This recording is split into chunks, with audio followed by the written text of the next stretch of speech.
సాయంకాల సమయములో సంధ్యాదీపారాధనలో వచ్చును తల్లి మహాలక్ష్మి, వచ్చును తల్లి వరలక్ష్మి.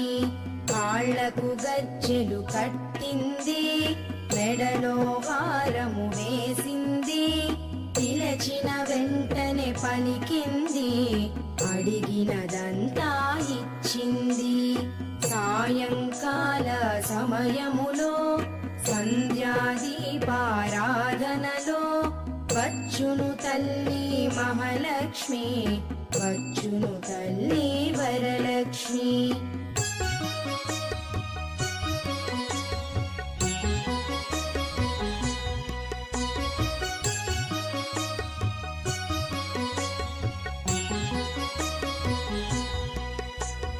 ధనములని